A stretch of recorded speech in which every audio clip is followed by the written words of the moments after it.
옛날 어느 산골 마을에 지리산의 깊은 골짜기 아래 자리한 고요한 곳이 있었습니다. 사계절 내내 맑은 안개가 산허리를 감싸고 마을 사람들은 산의 정기를 믿으며 순박하게 살아갔지요. 밭을 갈고 산나무를 캐며 하루하루를 보내는 그곳에는 큰 욕심도 큰 근심도 없어 보였습니다. 저녁이 되면 집집마다 굴뚝에서 모락모락 연기가 피어오르고 아이들 웃음소리가 돌담 너머로 잔잔하게 퍼져나가는 그런 평화로운 마을이었습니다. 이 마을 가장자리에 민준이라는 선비가 살고 있었습니다. 부모님을 일찍 여의고 물려받은 낡은 초가집을 홀로 지키고 있었지요. 집은 가난했지만 그의 방은 늘 책냄새와 묵냄새로 정갈했습니다. 민주는 성품이 곱고 마음이 따뜻하여 비록 끼니를 걸을 때가 있어도 책 읽기를 게을리하지 않았습니다. 아침 일찍 일어나 사당에 절을 올리고 낮에는 밭을 돌보며 밤늦도록 글을 읽는 것이 그의 일상이었습니다. 하지만 해가 지고 방문을 닫으면 그를 찾아오는 것은 깊은 고요한 뿐이었습니다. 넓지 않은 집이었지만 혼자 지내기에는 유난히 컸지요. 바람이 문풍지를 흔드는 소리, 멀리서 들려오는 짐승의 울음소리가 그의 외로움을 더욱 깊게 했습니다. 그는 종종 붓을 놓고 창밖의 달을 바라보며 이 적막한 삶에도 언젠가 따뜻한 온기가 찾아오기를 조용히 바랐습니다. 말동무 하나 없이 책과 그림자만을 벗삼아 지내는 날들이었습니다. 그의 삶에 작은 파문이 일었던 것은 바로 지난 겨울이었습니다. 유난히 춥고 눈이 많이 내리던 해였지요. 온 산과들이 하얗게 얼어붙고 칼바람이 살을 애는 듯했습니다. 민주는 읍내에 사는 먼 친척의 제사를 돕고 늦은 밤 집으로 돌아오는 길이었습니다. 달빛조차 구름에 가려 한치 앞도 분간하기 어려운 칠흑 같은 어둠 속을 힘겹게 걸어가고 있었습니다. 집이 가까워질 무렵 민주는 어둠 속에서 희미한 신음소리를 들었습니다. 처음에는 그저 바람소리나 굶주린 짐승의 소리라 여겼습니다. 하지만 발걸음을 옮길수록 그 소리는 더욱 애처롭게 들려왔습니다. 무언가 살기 위해 발버둥 치는 듯한 소리였지요. 그는 등불을 고쳐들고 소리가 나는 눈 쌓인 덤불 쪽으로 조심스럽게 다가갔습니다. 그곳에는 그의 키만한 바위 아래 작은 생명체가 쓰러져 있었습니다. 가까이 다가가 불을 비추자 그것은 붉은 털을 가진 여우 한 마리였습니다. 여우는 사냥꾼이 놓은 덫에 한쪽 다리가 단단히 물려 있었습니다. 덫은 살을 깊게 파고들어 붉은 피가 하얀 눈 위로 번지고 있었고 여우는 이미 추위와 고통에 지쳐 숨을 간신히 몰아쉬고 있었습니다. 그 붉은 털은 눈 속에서 유난히 선명했지만 생명의 빛은 꺼져가고 있었습니다. 민주는 순간 망설였습니다. 여우는 종종 닭을 물어가는 해로운 짐승으로 여겨졌기 때문입니다. 하지만 덫에 걸려 고통스럽게 죽어가는 생명을 외면할 수는 없었습니다. 여우의 눈은 그를 원망하는 대신 살려달라는 듯 애처롭게 바라보고 있었습니다. 그는 한숨을 내쉬며 중얼거렸습니다. 이 또한 산의 생명인 것을 이 추위에 그대로 둘 수는 없지. 그는 조심스럽게 덫을 풀기 시작했습니다. 덫을 푸는 일은 쉽지 않았습니다. 여우는 고통에 몸부림쳤지만 민준을 물지는 않았습니다. 마침내 덫에서 풀려난 여우를 민준은 자신의 두루마기로 감쌌습니다. 여우의 몸은 얼음장처럼 차가웠습니다. 그는 서둘러 여우를 안고 집으로 향했습니다. 아궁이에 급히 불을 지피고 가장 따뜻한 아랫목에 여우를 뉘었습니다. 차가운 몸이 조금씩 온기를 되찾기 시작했습니다. 민주는 부엌으로 가 깨끗한 청과 따뜻한 물을 가져왔습니다. 그리고 자신이 아껴두었던 귀한 약초를 꺼내 잘게 빻았습니다. 여우의 상처는 생각보다 깊었습니다. 그는 조심스럽게 상처를 닦아내고 약초를 발라주었습니다. 여우는 치료하는 내내 끙끙 앓는 소리를 냈지만 민준의 손길을 얌전히 받아들였습니다. 마치 자신을 해치지 않을 사람임을 아는 듯 했습니다. 그날 밤 민준은 잠을 이루지 못했습니다. 혹시나 여우가 밤새 잘못될까 싶어 아궁이의 불을 확인하고 틈틈이 여우에게 미음을 끓여 입에 흘려 넣어 주었습니다. 여우는 미음조차 삼키기 힘들어했지만 민준의 정성에 조금씩 기력을 차리는 듯 했습니다. 방 안에는 약초 냄새와 타닥거리는 장작 소리만이 가득했습니다. 민주는 책을 읽는 대신 곤히 잠든 여우를 지켜보았습니다. 그렇게 며칠이 지났습니다. 민준의 극진한 간호 덕분에 여우는 눈에 띄게 좋아졌습니다. 다리의 상처도 아물기 시작했고 뻣뻣했던 털에도 윤기가 돌았습니다. 여우는 더 이상 아랫목에 누워만 있지 않고 일어나 방안을 둘러보기도 했습니다. 그리고는 민준이 책을 읽을 때면 그의 발치에 조용히 웅크리고 앉아 그를 지켜보았습니다. 그 눈빛은 단순한 짐승의 것이 아니라 깊은 지혜를 담고 있는 듯 했습니다. 어느덧 열흘이 지나고 밖에는 따뜻한 햇살이 비치기 시작했습니다. 산의 눈도 녹아내렸지요.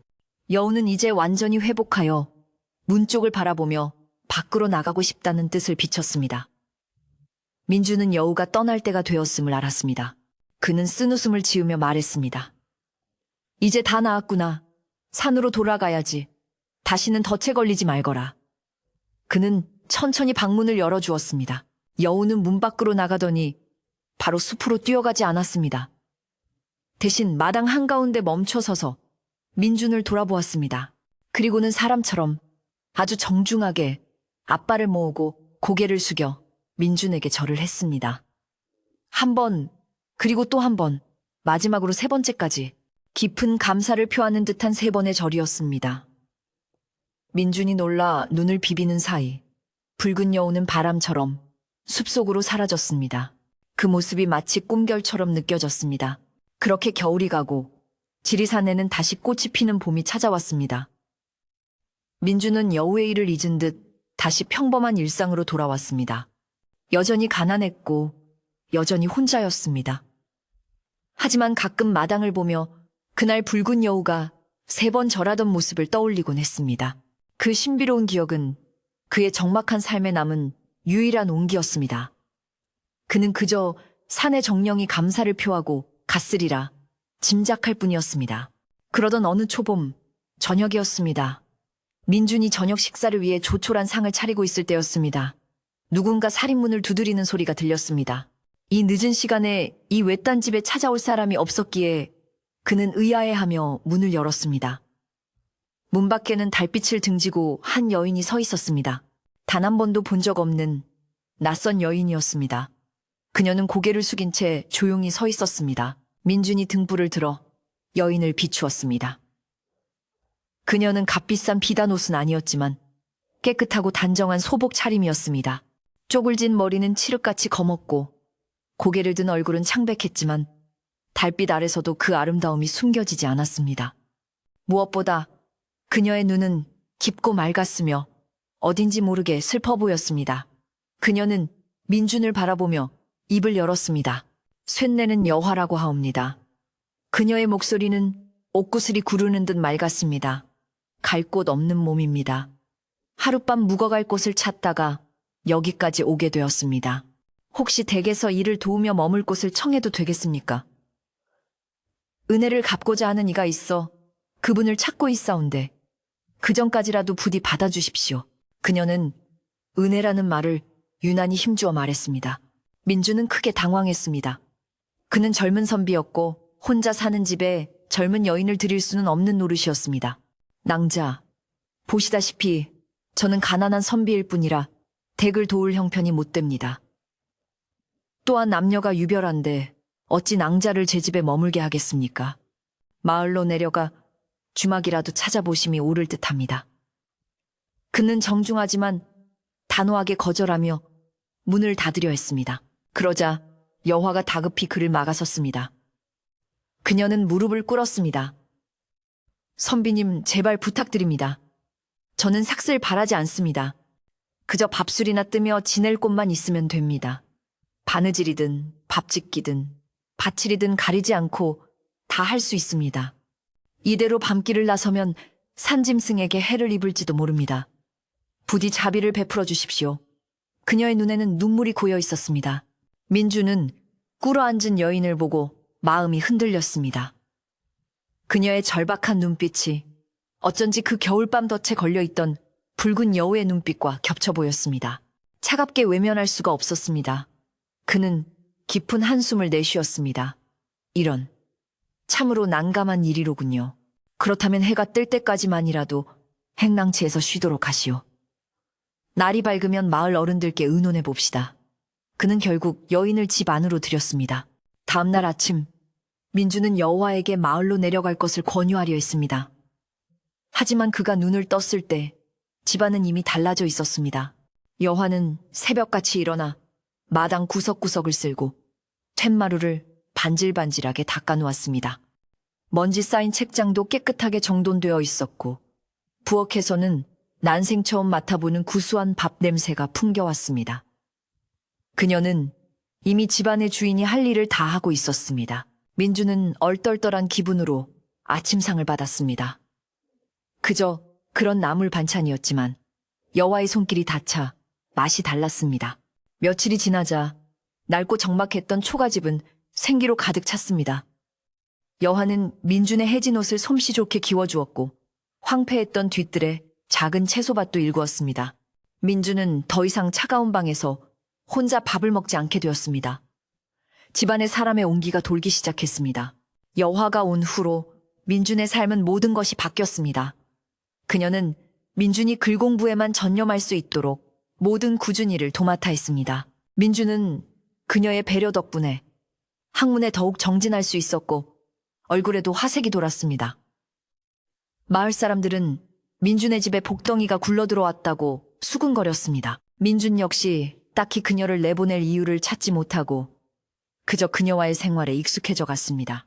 여호와는 낮에는 부지런히 일하고 밤에는 민준이 읽는 글소리를 들으며 행복해했습니다. 하지만 그녀에게는 남모를 걱정이 있었습니다. 그녀는 사실 민준이 구해준 그 붉은 여우였습니다. 천년의 수행 중 위기를 맞았을 때 민준의 도움으로 목숨을 구했고 그 은혜를 갚기 위해 인간의 모습으로 나타난 것이었습니다. 그녀는 민준이 과거에 급제하여 성공한 삶을 살도록 돕는 것이 자신의 임무라고 생각했습니다. 그녀에게 허락된 시간은 단 100번의 보름달이 뜰 때까지였습니다. 그 안에 은혜를 갚지 못하면 그녀는 천년의 도력을 모두 잃고 미물로 돌아가야 했습니다. 만약 그 전에 정체가 탄로나면 더욱 끔찍한 벌을 받게 될 터였습니다. 그녀는 밤마다 마루에 앉아 하늘의 달을 바라보며 초조함을 감추었습니다. 선비님, 시간이 없습니다. 제가 반드시 선비님을 이 세상 누구보다 행복하게 만들어 드릴 것입니다. 여호와는 민준이 늦도록 글을 읽다 잠든 방을 물끄러미 바라보았습니다. 방 안에는 고른 숨소리만 가득했습니다. 그녀는 조용히 다짐했습니다.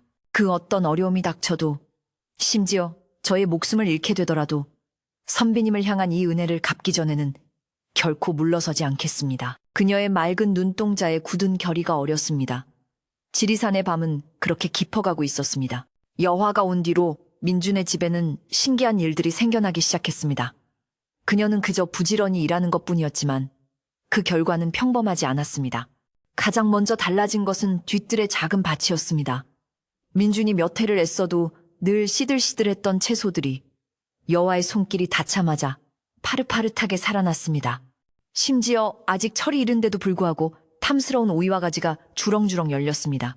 민준은 그저 땅이 좋아졌나 보다 하고 고개를 갸웃거렸지만 그것은 여호와가 밤사이 몰래 이슬을 모아 뿌려준 덕분이었습니다. 민준의 수입원 중 하나는 그가 가끔 읍내장에 내다 파는 서예 작품이었습니다. 하지만 그의 글씨는 너무 고고하여 찾는 이가 드물었지요. 여호와는 그것이 안타까웠습니다. 어느 날 그녀는 자신이 직접 짠 고운 삼배 한 피를 민준에게 내밀었습니다. 선비님, 이 배를 팔아종이라도 사시는데 보태십시오. 그 배는 달빛을 받아짠 듯 은은한 광택이 흘렀습니다. 민준은 그 솜씨에 감탄하며 장에 내다 팔았는데 마침 한양에서 온 비단 상인이 그 배를 보고는 후한 값을 쳐주었습니다.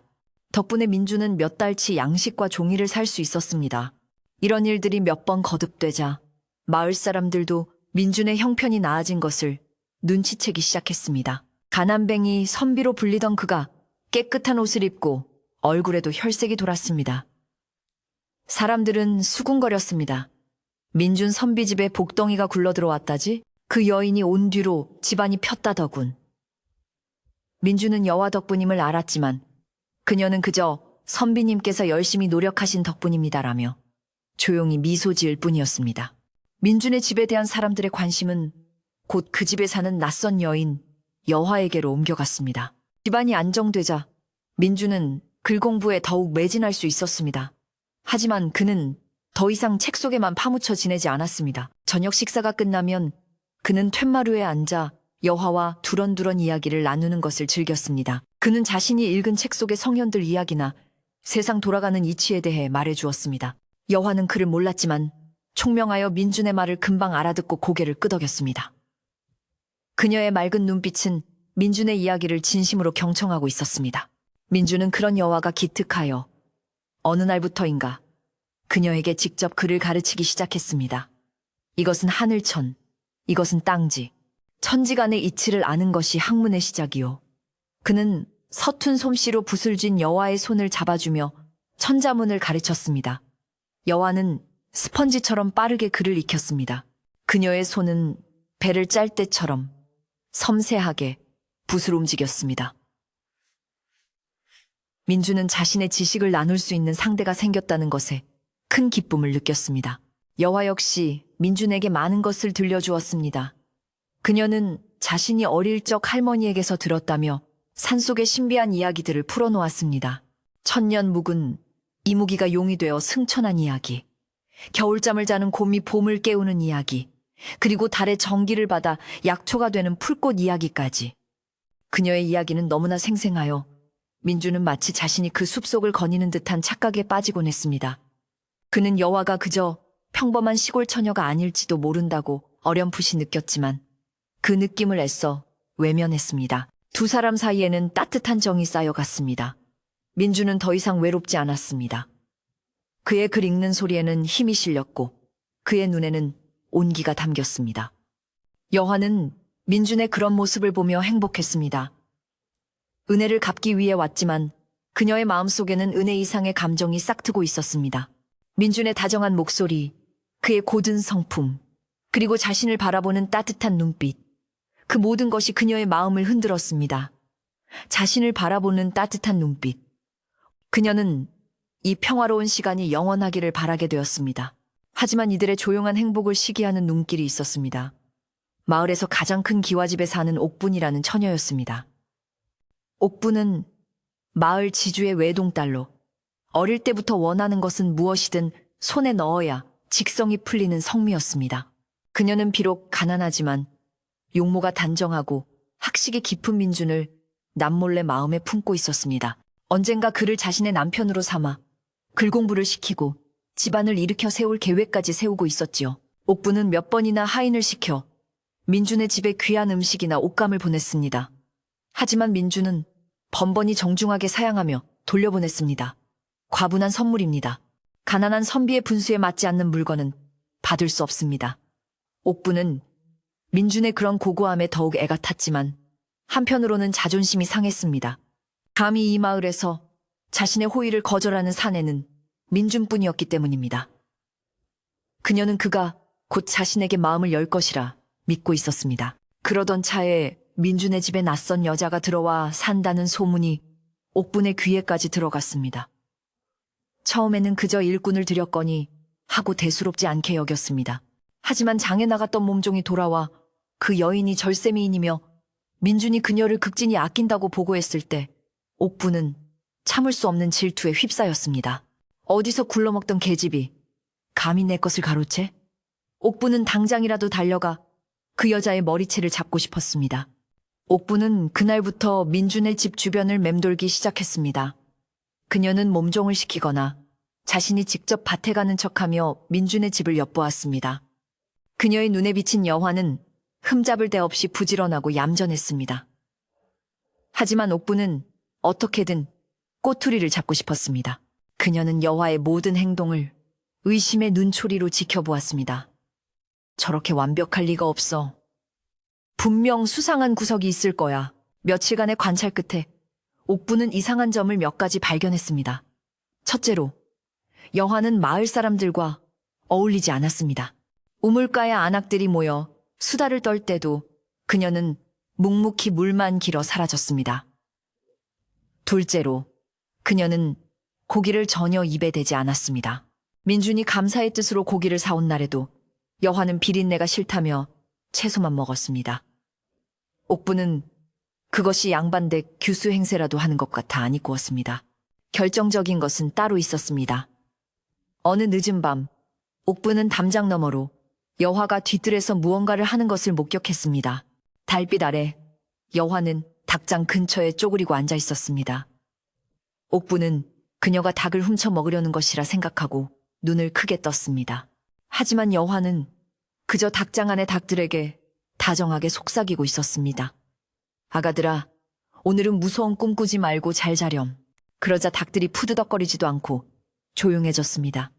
옥부는 그 광경이 섬뜩하게 느껴졌습니다. 옥부는 자신이 본 것을 부풀려 마을에 소문을 내기 시작했습니다. 그녀는 우물가 안악들에게 은밀하게 말했습니다. 그 여자 말일세, 밤마다 민준 선빈의 닭장에 가서 생닭을 잡아먹는다더군. 그래서 고기를 안 먹는 척 하는 거래. 처음에는 반신반의하던 사람들도 옥분의 그럴듯한 말솜씨에 넘어가기 시작했습니다. 어쩐지 얼굴이 너무 하얗더라니. 밤에 짐승처럼 닭을 먹는다니. 끔찍해라. 소문은 꼬리에 꼬리를 물고 퍼져나갔습니다. 소문은 더욱 흉흉해졌습니다. 그 여자가 온 뒤로 마을에 닭 몇 마리가 없어졌다지. 사실 족제비 소행이었습니다. 그 여자는 사람들과 눈도 마주치지 않는다더라. 필시 죄를 짓고 도망친 게 틀림없어. 아니야, 내가 듣기론 사람의 간을 빼먹는 구미호라던데? 민준의 집을 향한 복덩이라는 칭찬은 금세 저주와 의심으로 바뀌었습니다. 마을 사람들은 민준의 집 앞을 지날 때마다 침을 뱉거나 부적을 만지작거렸습니다. 민준과 여화는 이런 소문을 전혀 알지 못했습니다. 민준은 글 공부에 바빴고 여화는 집안일에만 몰두했기 때문입니다. 하지만 마을의 분위기가 싸늘해진 것은 느낄 수 있었습니다. 장에 가도 사람들이 그들을 피했고 아이들은 그들을 보며 돌팔매질을 하려다 어른들에게 끌려가기도 했습니다. 민주는 그저 자신이 가난하고 힘이 없기 때문이라 여겼지만 여화는 불길한 기운을 감지했습니다. 그녀는 자신의 존재가 민준에게 해가 될까봐 두려워지기 시작했습니다. 그러던 어느 장날 여화는 민준이 쓸 약초를 사기 위해 읍내 약재상에 들렀습니다. 약재상 구석에는 늘 지리산에서 캔 희귀한 약초를 파는 할머니가 있었습니다. 할머니는 볕에 그을린 얼굴에 주름이 깊게 패였지만 그 눈빛만은 맑고 깊어 속을 꿰뚫어 보는 듯했습니다. 사람들은 그 할머니가 산의 정기를 받아 영험한 기운이 있다고들 했습니다. 그녀는 여화가 다가오기를 기다렸다는 듯 묵묵히 담뱃대만 물고 있었습니다. 여화가 약초를 고르고 있을 때 할머니가 그녀를 물끄러미 바라보며 불렀습니다. 새댁, 이리 좀 와보게. 여화가 고개를 돌려 다가가자 할머니는 그녀의 손목을 덥석 잡았습니다. 할머니의 손은 거칠었지만 따뜻했습니다. 할머니는 여화의 눈을 한참 동안 들여다보더니 낮은 목소리로 말했습니다. 쯧쯧, 곱기도 해라. 그런데 새댁은 사람이 될라나 짐승이 될라나. 그 목소리는 모든 것을 알고 있다는 듯 했습니다. 여화는 가슴이 철렁 내려앉았습니다. 자신의 정체를 알아챈 것일까 두려웠습니다. 그녀가 아무 말도 못하고 있자 할머니가 다시 입을 열었습니다. 사람의 정이라는 게 참으로 따뜻하지. 한번 맛보면 놓기가 어려워. 하지만 그만큼 무서운 것이기도 하다네. 할머니는 여화의 손을 놓아주며 약초꾸러미 하나를 쥐어주었습니다. 그것은 마음을 안정시키는 데 쓰는 귀한 약초였습니다. 여화는 그것이 자신에게 꼭 필요한 것임을 알았습니다. 여화가 돈을 내려 하자 할머니는 손을 저었습니다. 돈은 됐네. 대신 내 말을 명심하게. 할머니는 여화의 귓가에 조용히 속삭였습니다. 인간의 사랑은 따뜻하지만 그 대가는 아주 무거운 법이야. 달이 차오를 때면 자네의 그림자를 조심하게나. 그림자가 자네의 본 모습을 비출 것이니. 그 말은 여화의 심장에 비수처럼 꽂혔습니다. 할머니는 이미 모든 것을 알고 있었던 것입니다. 여화는 무거운 마음으로 집으로 돌아왔습니다. 할머니의 경고가 귓가를 맴돌았습니다. 그림자를 조심하라. 그녀는 이제 곧 보름이 다가옴을 깨달았습니다. 보름달이 뜨면 요력이 강해져 자칫 본 모습을 감추기 어려워질 수 있었습니다. 게다가 옥분의 질투, 어린 시선과 마을의 흉흉한 소문들, 모든 것이 그녀를 옥죄어오는 듯했습니다. 은혜를 갚기도 전에 정체가 탄로날지도 모른다는 두려움이 밀려왔습니다. 그날 밤 여와는 잠든 민준의 곁을 지켰습니다. 그의 평화로운 얼굴을 보자 그녀의 불안한 마음도 조금은 가라앉았습니다. 그래, 이분을 위해서라면, 이분의 행복을 위해서라면 나는 무엇이든 견뎌내야 해. 하지만 그녀의 마음속에는 또 다른 감정이 자라나고 있었습니다. 그것은 은혜를 갚아야 한다는 의무감을 넘어선 민준을 향한 깊은 연민과 사랑이었습니다. 그녀는 그 사랑 때문에 자신이 더 큰 위험에 빠질 수 있음을 예감했습니다. 한편 옥부는 여와를 쫓아낼 더욱 확실한 방법을 모색하고 있었습니다. 단순한 소문으로는 민준이 그녀를 내치지 않을 것 같았습니다. 그래, 그 여자가 진짜 요물이라면 그것을 증명할 사람이 필요해. 진짜 도력이 높은 사람 말이야. 옥부는 눈을 번뜩였습니다. 그녀는 이웃마을 용하다는 무당에 대해 떠올렸습니다. 요물을 잡는 데는 무당만 한 이가 없지. 옥부는 민준과 여화를 갈라놓기 위한 무서운 계략을 꾸미기 시작했습니다. 할머니의 경고는 여화의 마음에 무겁게 내려앉았습니다. 보름달이 가까워질수록 그녀는 자신의 몸이 예전 같지 않음을 느꼈습니다. 인간이 민준을 향한 마음이 깊어질수록 천년을 수행하며 쌓아올린 도력이 모래성처럼 빠져나가는 것 같았습니다. 그것은 여우로서의 본능과 인간으로서의 사랑이 충돌하며 일으키는 고통이었습니다. 따뜻한 봄날에도 문득문득 살을 애는 듯한 한기를 느꼈고 때로는 현기증이 일어 밭을 매던 손을 멈춰야 했습니다. 그녀는 자신의 변화를 민준에게 들키지 않으려 했었습니다. 하지만 그녀의 기운이 약해지자 그녀가 몰래 부리던 작은 술법들도 힘을 잃어갔습니다. 탐스럽게 열리던 뒤뜰의 채소들은 평범한 속도로 자라기 시작했고 그녀가 짜던 삼배의 윤기도 예전만 못했습니다. 여화는 초조해졌습니다. 은혜를 갚아야 할 시간은 다가오는데 자신의 힘은 약해지고 민준을 향한 마음은 걷잡을 수 없이 커져만 갔습니다. 밤마다 달을 보며 그녀는 자신의 운명을 건 위험한 줄타기를 하고 있음을 깨달았습니다.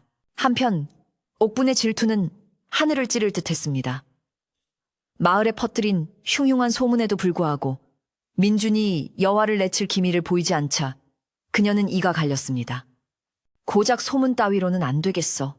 그깟 계집이 얼마나 대단한 요물인지 만천하에 드러내고야 말겠어.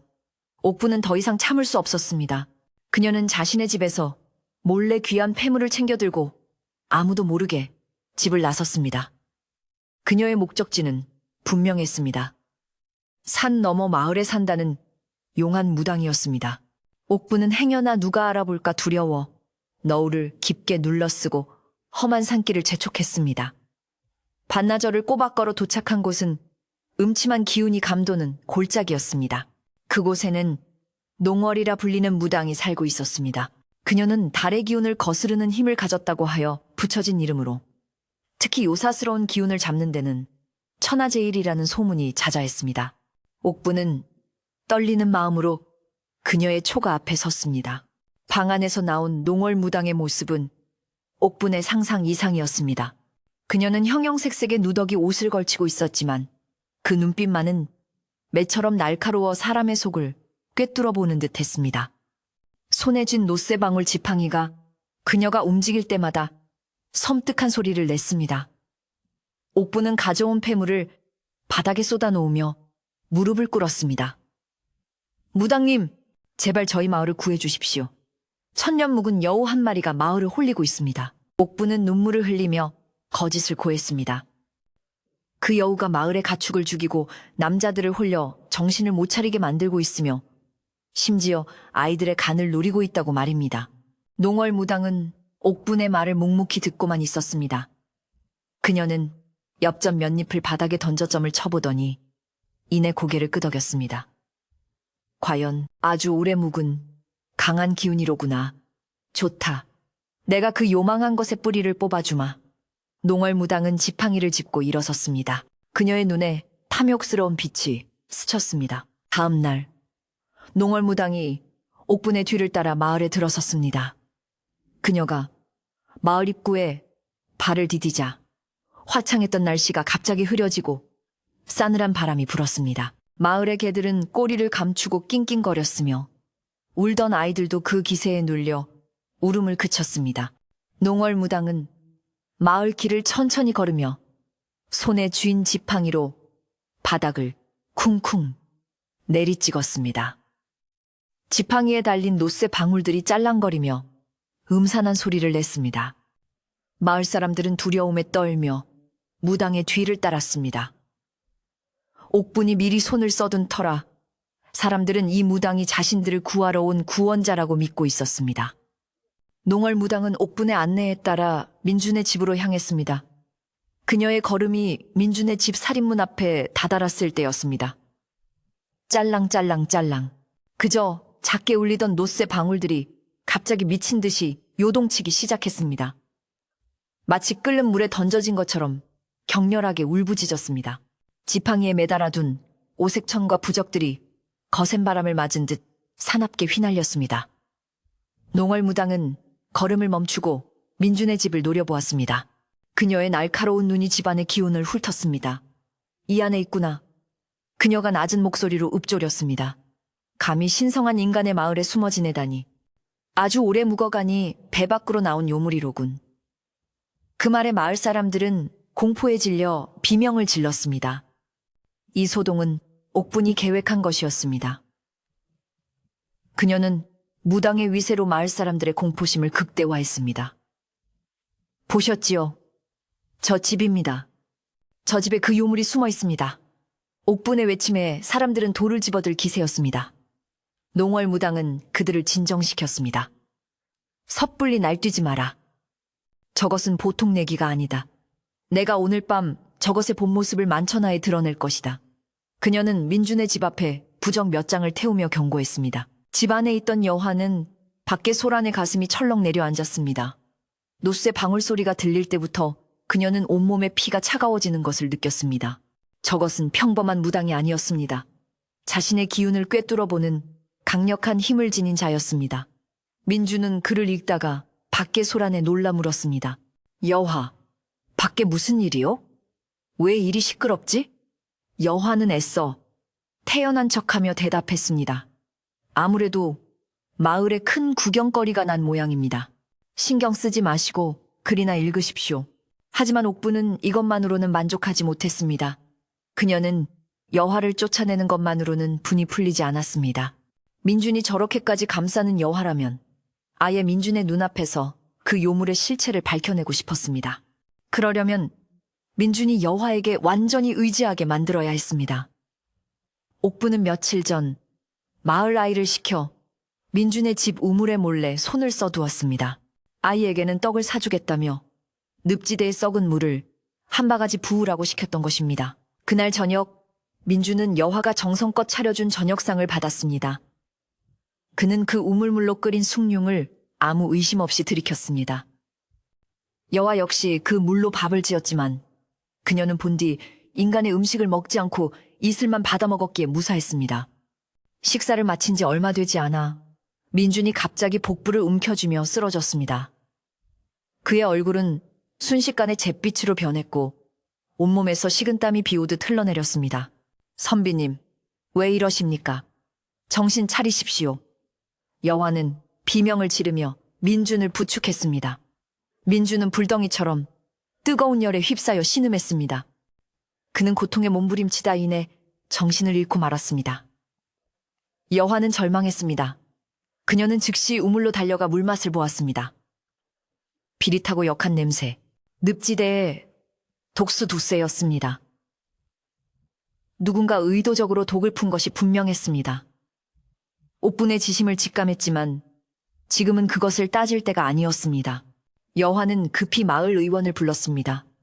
하지만 의원은 민준의 상태를 보더니 고개만 저을 뿐이었습니다. 이상하네. 이토록 고열이 치솟고 맥이 잡히지 않다니. 내 의술로는 어쩔 도리가 없네. 의원은 탕약 몇 첩을 지어주고는 도망치듯 집을 나섰습니다. 민준의 상태는 시시각각 나빠졌습니다. 숨소리는 점점 약해졌고 몸은 축 늘어졌습니다. 여화는 그를 끌어안고 울부짖었습니다. 그녀는 자신의 남은 도력을 모두 끌어모아 민준의 몸에 불어넣으려 했습니다. 하지만 이미 사랑 때문에 약해질 대로 약해진 그녀의 힘으로는 역부족이었습니다. 민준의 몸은 그녀의 기운을 받아들이지 못하고 차갑게 식어만 갔습니다. 여화는 절망의 끝에서 마지막 남은 단 하나의 방법을 떠올렸습니다. 그것은 구미호 일족에게 금기시된 비술이었습니다. 바로 자신의 영혼과 생명의 근원인 여우 구슬을 쓰는 것이었습니다. 여우 구슬을 인간에게 넘겨주는 것은 자신의 목숨을 내어주는 것과 같았습니다. 구슬에 담긴 천년의 생명력을 나누어주는 동안 자신은 모든 힘을 잃고 무방비 상태가 되기 때문입니다. 만약 그 사이에 적의 공격이라도 받는다면 그녀는 그 자리에서 소멸할 수밖에 없었습니다. 하지만 그녀에게는 다른 선택지가 없었습니다. 민준이 눈앞에서 죽어가는 것을 볼 수 없었습니다. 여화는 방문을 걸어 잠갔습니다. 밖에서는 농월무당이 굿을 준비하는지 징소리가 요란하게 들려왔습니다. 여화는 떨리는 손으로 민준의 얼굴을 쓰다듬었습니다.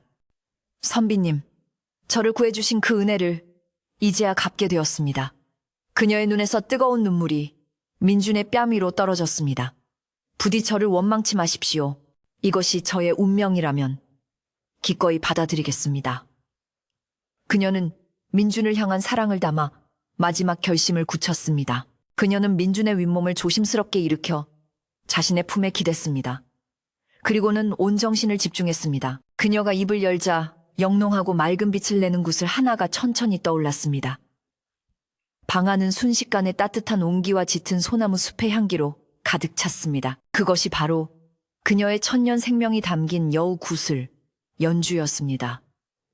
그녀는 자신의 목숨과도 같은 구슬을 민준의 입술로 가져갔습니다. 여화는 떨리는 입술로 구슬을 민준의 입안에 넣었습니다.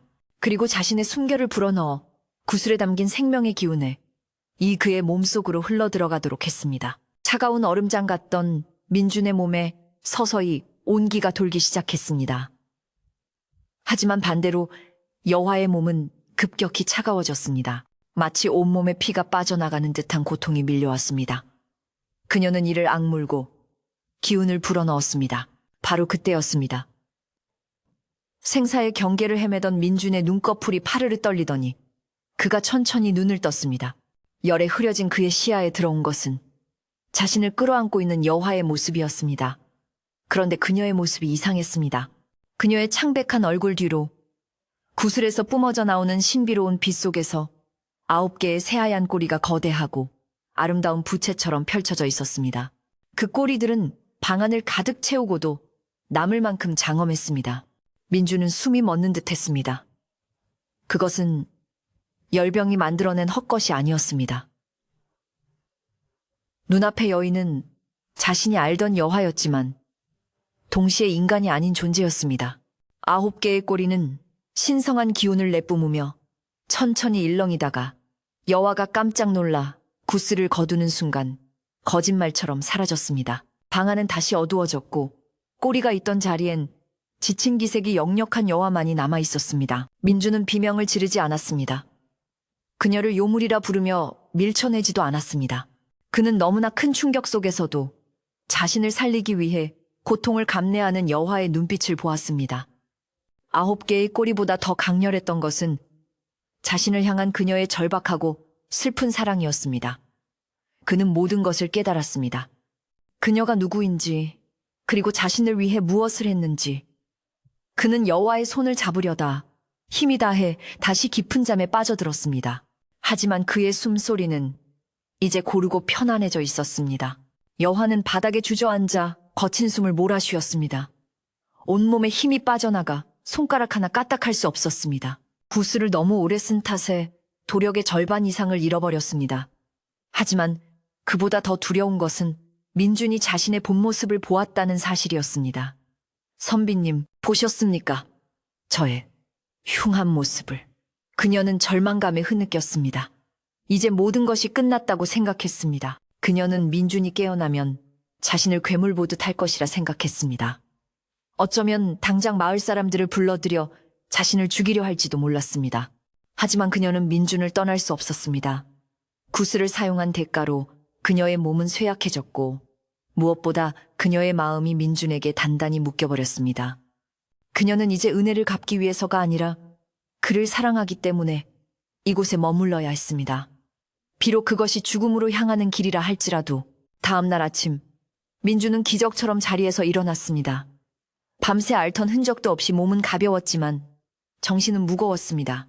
그는 밤새 자신의 곁을 지키다 지쳐 잠든 여화를 물끄러미 바라보았습니다.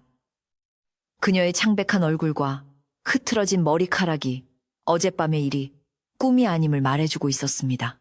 그는 조용히 일어나 그녀의 어깨에 자신의 겉옷을 덮어주었습니다.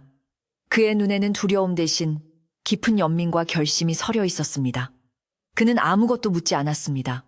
민준이 기적처럼 병석에서 일어난 그날 아침, 마을은 이미 공포와 흥분으로 술렁이고 있었습니다. 농월무당이 간밤에 민준의 집 앞에서 울렸던 요란한 방울소리와 오늘 아침 민준이 멀쩡하게 걸어 나온 기적 같은 일을 교묘하게 엮어냈기 때문입니다. 유물이 선비의 기운을 다 빨아먹고 이제 마을 전체를 삼키려 한다. 무당은 사람들을 모아놓고 소리쳤습니다. 옥부는 이 기회를 놓치지 않고 눈물까지 흘리며 군중을 선동했습니다. 여러분, 보셨지요?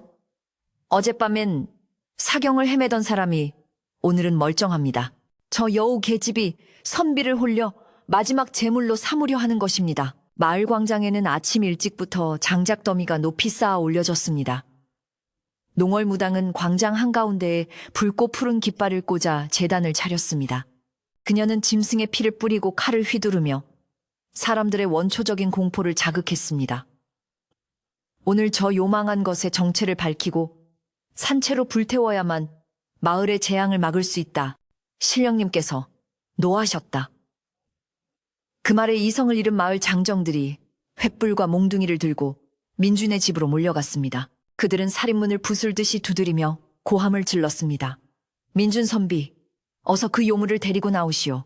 마을 전체가 화를 입기 전에 어서 나오란 말이오. 민준은 방문을 굳게 걸어 잠그고 여화의 앞을 막아섰습니다. 그는 지난밤의 일을 똑똑히 기억했습니다. 그녀가 9개의 꼬리를 가졌음에도 불구하고 자신을 해치기는커녕 목숨을 걸고 자신을 살려냈다는 것을 알았습니다. 그는 창백하게 질려 떨고 있는 여화의 손을 꽉 잡았습니다. 여화는 눈물을 흘리며 애원했습니다. 선비님, 저 때문에 마을 사람들이 선비님까지 해치려 합니다. 제발 저를 버리시고 선비님이라도 피하십시오. 저는 괜찮습니다. 하지만 민주는 단호하게 고개를 저었습니다. 아니요, 나는 당신을 버리지 않소. 당신은 나의 은인이자 내 집 사람이오. 하지만 성남 마을 사람들은 그들의 대화를 기다려주지 않았습니다. 거친 발길질, 몇 번의 낡은 살인문이 부서져 나갔습니다. 장정 여럿이 마당으로 쏟아져 들어와 민준을 밀치고 여화의 머리채를 잡으려 했습니다. 민준이 그 앞을 필사적으로 막아서자 뒤따라 들어온 농월무당이 쇠지팡이로 민준의 어깨를 내리쳤습니다.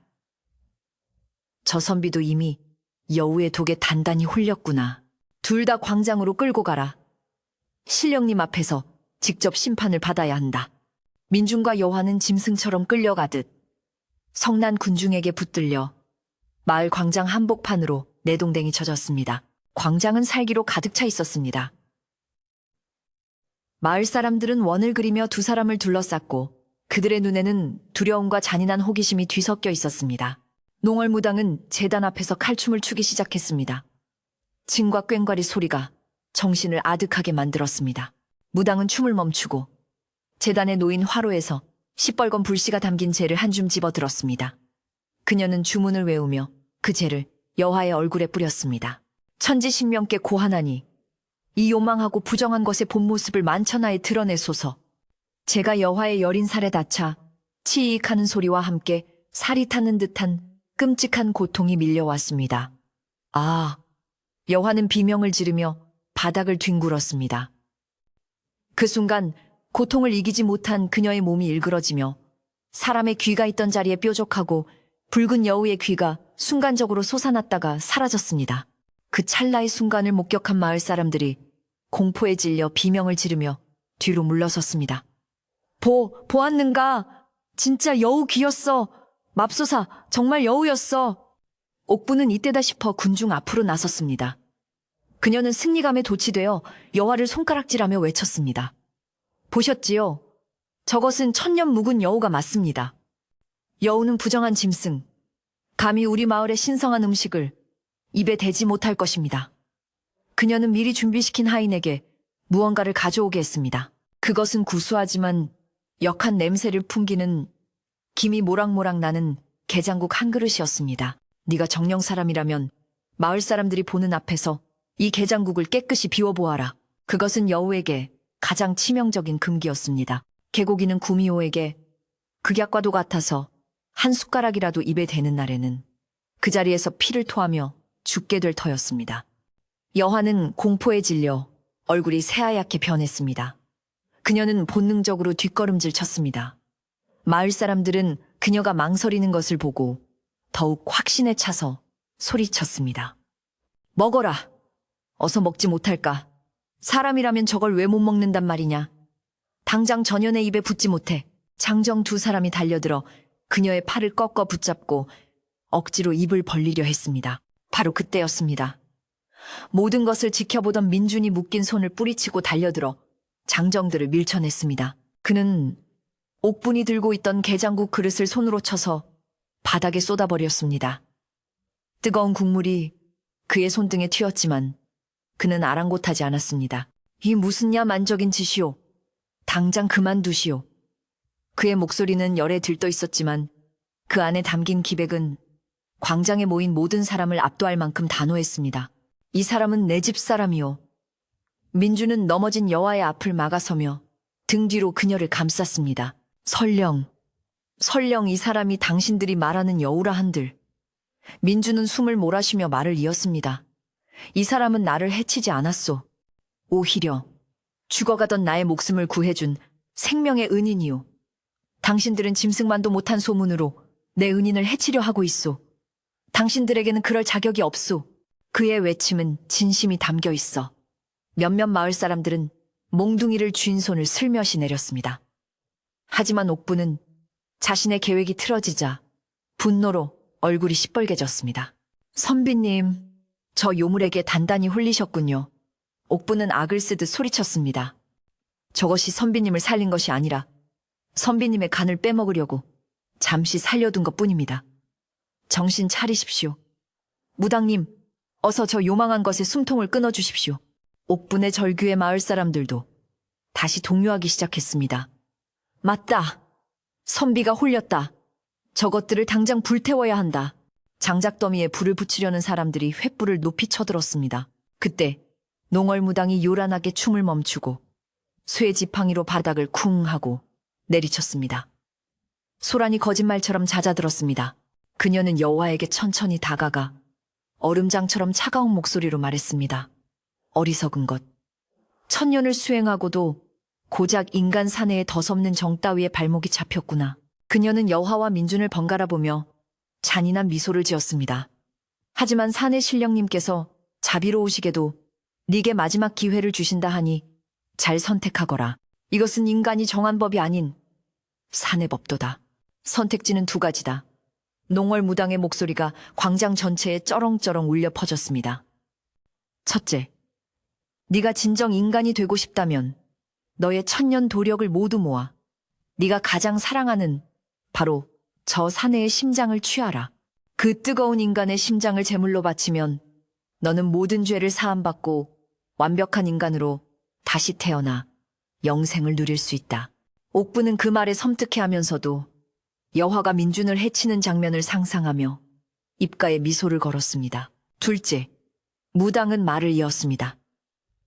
네가 만약 저 어리석은 사내를 끝까지 살리고 싶다면 너의 생명과도 같은 여우 구슬을 내놓아라. 그 구슬이 깨지는 순간 너의 천년 수행은 물거품이 되고 네 영혼은 산산조각나 이 세상 어디에도 존재하지 못하고 영원히 소멸할 것이다. 윤회의 굴레에서조차 벗어나 완전한 무모로 돌아가는 것이다. 무당은 여화의 발치에 부적이 붙은 날카로운 흑요석 단도를 던져주었습니다. 자, 선택해라. 저자의 심장이냐, 너의 영혼이냐. 마을 사람들은 숨을 죽였습니다. 횃불의 불꽃이 바람에 흔들리는 소리 외에는 아무 소리도 들리지 않았습니다. 옥부는 희열에 찬 눈으로 여화를 바라보았습니다. 그녀는 여화가 분명 자신의 목숨을 구하기 위해 민준을 해칠 것이라 확신했습니다. 자, 뭘 망설이느냐. 어서 저 선비를 죽이고 네 본색을 드러내라. 옥분이 광기 어린 목소리로 소리쳤습니다. 민준은 여화의 떨리는 손을 잡았습니다. 그는 두렵지 않았습니다. 그는 여화의 선택을 묵묵히 받아들일 준비가 되어 있었습니다. 여화, 괜찮소. 나를 위해 희생하지 마시오. 당신의 삶을 살아가시오. 여화는 하염없이 눈물을 흘렸습니다. 그녀는 민준을 바라보았습니다. 그 겨울밤 자신을 구해준 다정하고 따뜻했던 손길. 밤늦도록 창호지에 비치던 고고한 그림자. 서툰 자신에게 글을 가르쳐주던 다정한 목소리. 그 모든 것이 주마등처럼 스쳐 지나갔습니다. 그녀는 민준을 사랑했습니다. 은혜를 갚아야 한다는 의무감을 넘어 한 인간을 온 마음을 다해 사랑하게 되었습니다. 그녀는 민준이 없는 세상에서 인간이 되어 영생을 산들 그것이 무슨 의미가 있을까 생각했습니다. 그녀는 천천히 고개를 끄덕였습니다. 선비님, 짧은 시간이었지만 선비님 곁에서 지낸 날들이 저의 천년 중 가장 행복한 순간이었습니다. 여화는 피눈물이 섞인 미소를 민준에게 지어 보였습니다. 그리고는 천천히 입을 열었습니다. 어젯밤 민준을 살렸던 영롱하고 맑은 빛을 내는 여우 구슬이 다시 나타났습니다. 구슬은 태양처럼 밝은 빛을 내뿜었고 그 신비롭고 강력한 기운에 농월무당과 옥분조차 저도 모르게 뒷걸음질 쳤습니다. 저것이 바로 천년 묵은 구미호의 생명의 근원이었습니다. 여화는 그 구슬을 두 손으로 소중하게 감싸 쥐었습니다. 선비님, 저를 구해주신 은혜는 이제 다 갚았습니다. 그녀는 민준을 바라보며 속삭였습니다. 그리고 이 사랑은 제가 전부 가져가겠습니다. 그녀는 민준을 둘러싼 살기등등한 횃불과 몽둥이를 든 마을 사람들, 그리고 잔인한 미소를 짓고 있는 옥분과 농월무당을 바라보았습니다. 그녀는 더 이상 그들이 민준을 해치도록 내버려둘 수 없었습니다.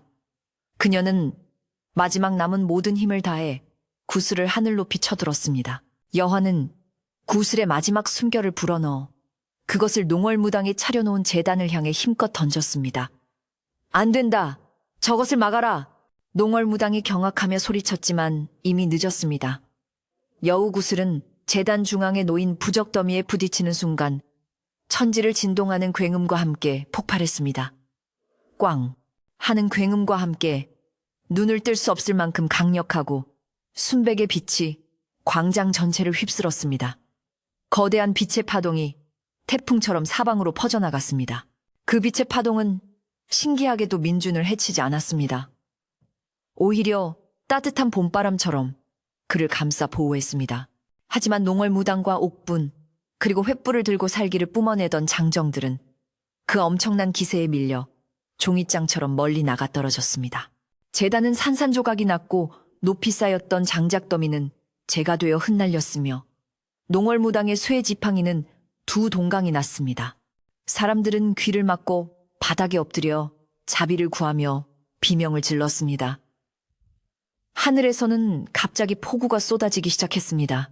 눈부신 빛이 잦아들자 광장은 순식간에 칠흑 같은 어둠과 거센 비바람에 휩싸였습니다. 민주는 황급히 눈을 떠 여화를 찾았습니다. 그녀는 빛이 폭발했던 그 자리에 쓰러져 있었습니다. 하지만 그녀의 모습이 이상했습니다. 아름다웠던 그녀의 몸이 발끝부터 서서히 투명해지고 있었습니다. 그녀의 몸이 수만 개의 반짝이는 반딧불이처럼 빛나는 입자가 되어 흩어지고 있었습니다. 그녀는 자신의 영혼인 여우 구슬을 태워 민준을 지키는 마지막 힘을 쓴 것이었습니다. 여화, 정신 차리시오. 안 돼요. 민준은 흩어지는 그녀의 형체를 끌어안으려 했지만 그녀의 몸은 손가락 사이로 빠져나가는 빛의 입자가 되어잡히지 않았습니다. 그녀는 마지막 남은 힘을 다해 손을 들어 민준의 뺨을 쓰다듬는 신용을 했습니다. 그녀의 목소리는 거센 빗소리에 섞여 희미하게 들려왔습니다. 울지 마세요. 선비님은 이제 부디 행복하셔야 합니다. 그녀의 눈이 천천히 감겼습니다. 여화의 형체는 마침내 완전히 사라지고 그녀를 이루고 있던 수억 개의 빛나는 입자들은 쏟아지는 비를 타고 하늘 높이 올라갔습니다. 마치 그녀의 순결한 영혼이 지리산 신령의 품으로 돌아가는 듯 했습니다. 민주는 텅 빈 빗속에서 아무것도 잡히지 않는 허공을 끌어안고 그녀의 이름을 부르짖었습니다. 그의 처절한 울음소리가 텅 빈 광장에 울려 퍼졌습니다. 그녀가 마지막으로 남긴 것은 민준의 손에 쥐어진 빛을 잃고 차갑게 식어버린 평범한 조약돌 하나뿐이었습니다.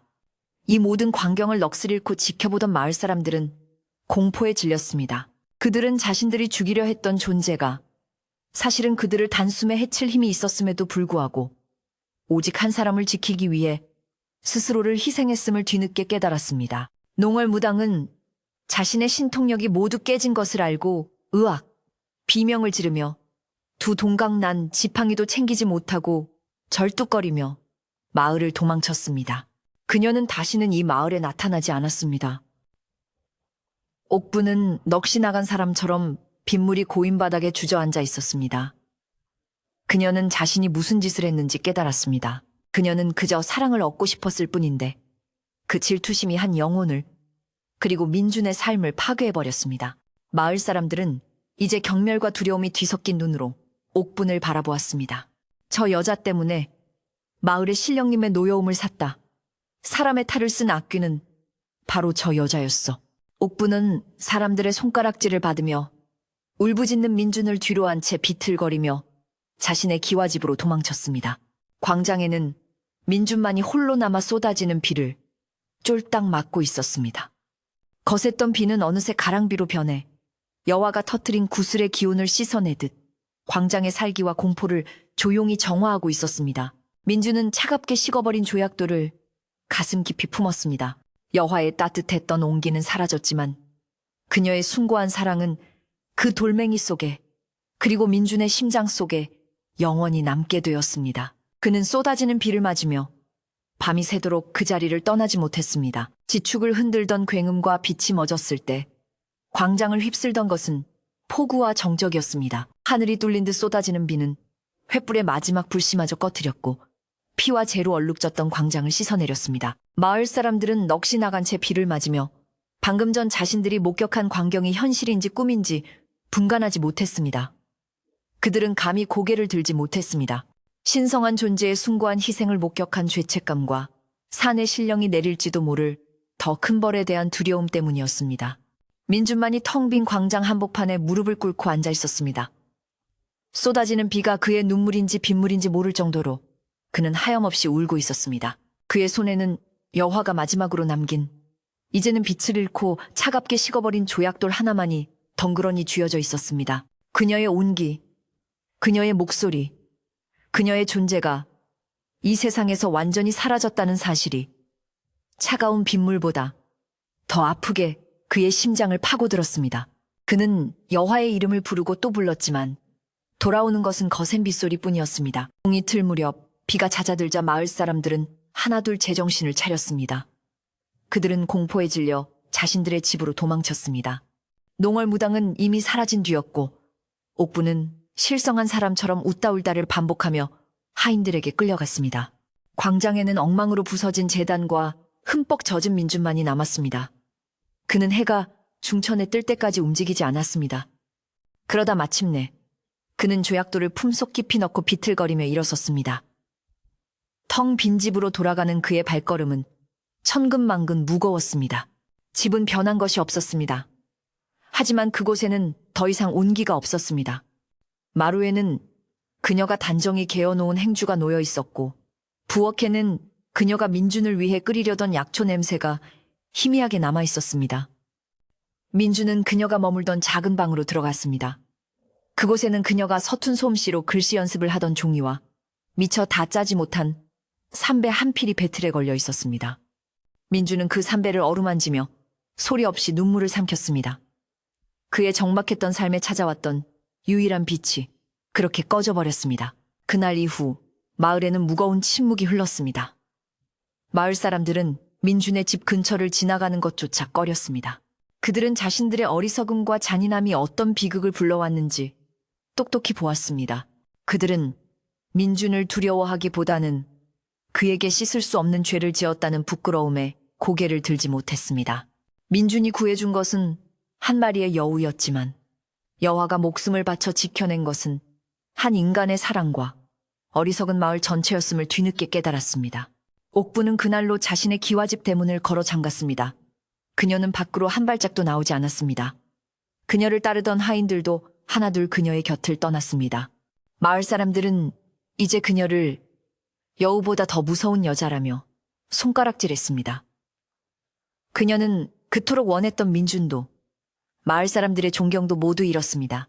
그녀는 넓고 차가운 집안에 홀로 갇혀 매일 밤 여화가 빛으로 사라지던 순간의 악몽을 꾸며 남은 생을 보내야 했습니다.